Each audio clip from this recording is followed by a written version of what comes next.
मध्य प्रदेश में आज मोहन कैबिनेट की बैठक संपन्न हो गई है, जिसमें कई महत्वपूर्ण प्रस्तावों पर मुहर लगी है। मंत्रालय में हुई मीटिंग में विभिन्न मुद्दों पर चर्चा की गई। मंत्री कैलाश विजयवर्गीय ने प्रेस कॉन्फ्रेंस कर कैबिनेट बैठक में लिए फैसलों की जानकारी दी। सीएम की अध्यक्षता में गरीब कल्याण मिशन को कैबिनेट में स्वीकृति मिल गई है।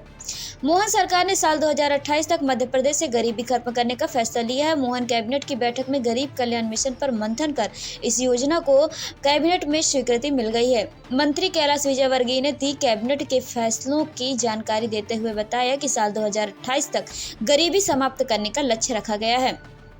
मंत्री ने कहा कि गरीबी समाप्त करने के लिए हम तेजी से काम कर रहे हैं।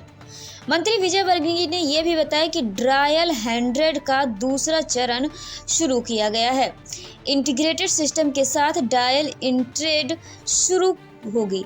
इस योजना के 1565 करोड़ स्वीकृत किए गए हैं। हर जिले में पुलिस बैंड के नए पद स्वीकृत किए गए हैं। सरकार ने 932 नए पदों को स्वीकृति दी है।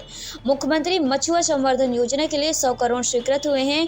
इसके अलावा कैबिनेट बैठक में कहा गया कि पास के जल स्रोत से तालाब भरें, तालाब सूखे नहीं, मत्स्य उद्योग चलता रहेगा। वहीं सभी सरकारी भवन सोलर बिजली से रोशन किए जाएंगे।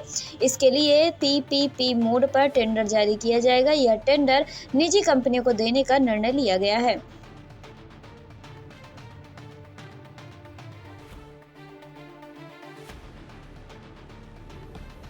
निवेश को आकर्षित करने के लिए माननीय मुख्यमंत्री जी प्रतिनिधिमंडल के साथ 27 से 1 फरवरी तक जापान की यात्रा करेंगे और 24-25 फरवरी को जो यहाँ पर ग्लोबल इन्वेस्टर मीट होने वाली है, उसमें इंग्लैंड और जर्मनी के साथ जापान भी हमारा पार्टनर रहेगा। तो एक अच्छा investor meet, global investor meet Madhya Pradesh में होने की संभावना है, जिसमें इन्वेस्टमेंट काफ़ी आएगा और लोगों को रोजगार भी मिलेंगे। ग्वालियर में हर साल जो व्यवसायिक मेला लगता है, उसी प्रकार उज्जैन में भी विक्रमोत्सव होता है। वहाँ पर ऑटोमोबाइल्स को कर में 50% की छूट दी गई है। वह भी मेले के एक आकर्षण का केंद्र होगा। माननीय मुख्यमंत्री जी की बड़ी इच्छा थी कि मकर संक्रांति सारे प्रदेश में बहुत धूमधाम से मने। वैसे तो हमेशा ही मनती, पर इस बार उन्होंने सारे माननीय विधायक गणों से और जिलाध्यक्षों से बात कर आग्रहपूर्वक मकर संक्रांति मनाने का आग्रह किया था। मुझे कहते हुए गर्व है कि हमारे मध्य प्रदेश में कई रीजन में मकर संक्रांति की बहुत ज़्यादा धूम नहीं थी, वहाँ पर भी बहुत अच्छे से मकर संक्रांति मनाई गई, पतंग उड़ाई गई, गिल्ली डंडे खेले गए, महिलाओं की खेलकूद प्रतियोगिता आयोजित की गई और तिल और गुड़ के माध्यम से मिठास का एक दूसरे को मुंह मीठा किया गया। तो एक बड़ा मीठा संदेश सारे प्रदेश में गया मकर संक्रांति के उत्सव का। गरीब कल्याण मिशन, आपको याद होगा कि हमारे मुख्यमंत्री जी ने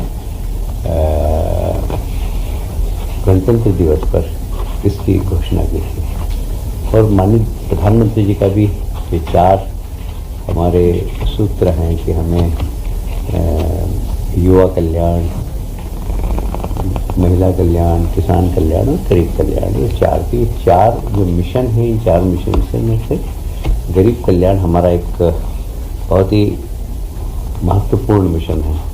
आज उसके ऊपर कैबिनेट में काफ़ी डिटेल से चर्चा हुई है और उसमें सभी बिंदुओं को छुआ गया, उसके बारे में भी आप जानकारी देंगे।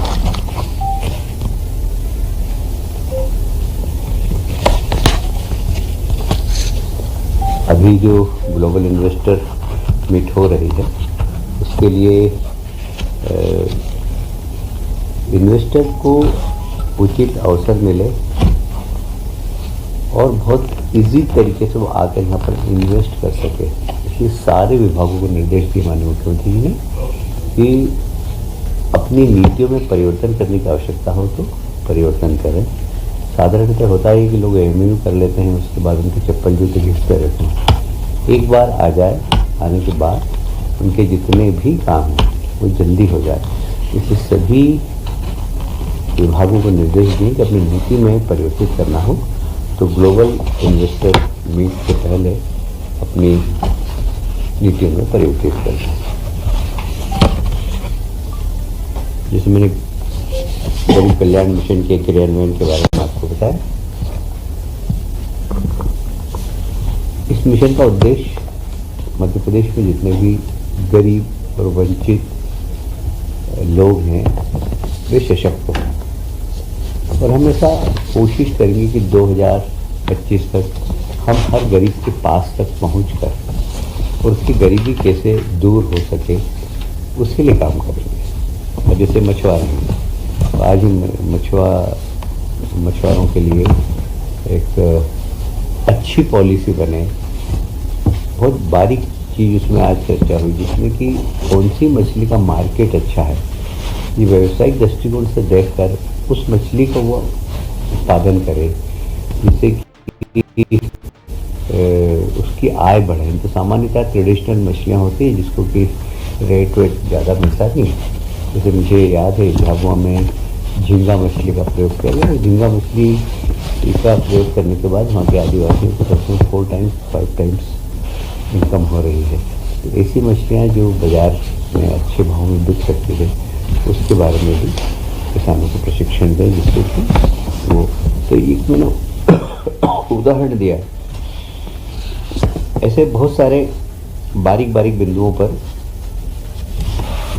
गरीब उन्मूलन के लिए क्या क्या कर सकती सरकार, उसके बारे में। अब जैसे बहुआयामी गरीबी इंडेक्स,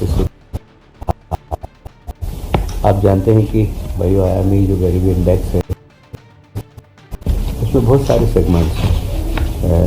महिलाओं और बच्चों की पोषण सुनिश्चित करना, शिशु मृत्यु दर कम करना, गर्भवती महिलाओं का स्वास्थ्य सुनिश्चित करना, माध्यमिक शिक्षा सुनिश्चित करना, माध्यमिक कक्षा तक के बच्चों की स्कूल में उपस्थिति सुनिश्चित करना, भोजन उनको मिल सके, उसकी व्यवस्था ठीक तरीके से हो, स्वच्छता एक मिशन की तरह हर गांव तक पहुंचे, पेयजल उपलब्धता।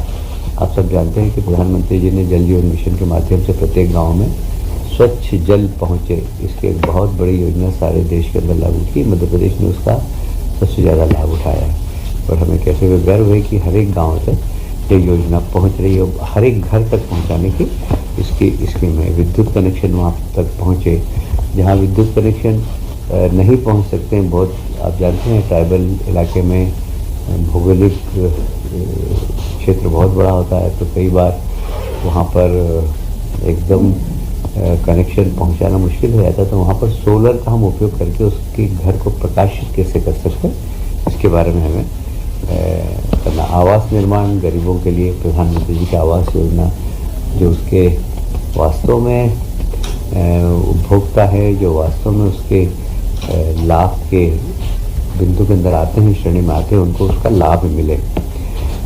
परिवारों के पास इनकम के संसाधन उपलब्ध हो और प्रत्येक गरीब का बैंक का खाता, जिससे कि वो वित्तीय उसमें काम कर सके, उसकी सब्सिडी उस पास तक पहुँच सके। तो गरीब का बैंक का खाता भी बहुत ज़्यादा ज़रूरी है।